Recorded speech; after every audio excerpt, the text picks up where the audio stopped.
My name is Silvia Ortiz. I come from a very multicultural background. I was born in Mexico. I grew up in Italy, was educated by the French, and I have lived in the UK for just over 25 years. My family on my mother's side were refugees first from Russia, then from Spain, then France, and then they ended up in Mexico. My father, from the Spanish Civil War, was a refugee, an exile in Mexico. I didn't fit in very well. I grew up in Rome.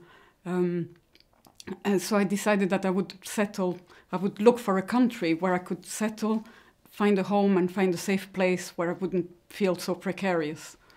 And when I was 13, I came to the UK, near Newcastle, to spend the summer with a British family to improve my English. And I met this wonderful family. They were a young couple with 2 small children. And I just fell in love with the country. As I grew up and got to know it better, I found that it was also a country where I thought I could trust.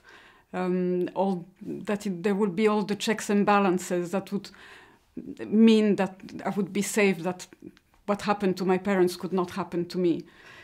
The morning of the referendum, I woke up very early. It was a text message, and it was a French friend who lives here in Tunbridge Wells. She had seen the news, and I saw her message, and I thought, no, I must have misunderstood. So I just checked the news, and I couldn't believe it. I hadn't even been worried beforehand because I never thought it would happen. It seemed so preposterous. So it was huge shock, disbelief, but very quickly a sense of such a sense of betrayal. I've been very lucky because I live here in Tunbridge Wells, where I'm still being made to feel very welcome. But I have friends who live in other parts of the UK who have not been so lucky.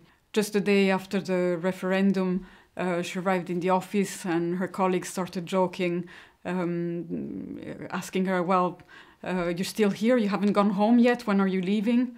Her car has been vandalized. She's been insulted in the streets. Her neighbours have become extremely unpleasant. She's been having a very different experience since the referendum. I have lived here for 25 years. I have worked here. I have paid my taxes, national insurance. I've contributed to the economy. I've contributed, hopefully, to the society in all these years.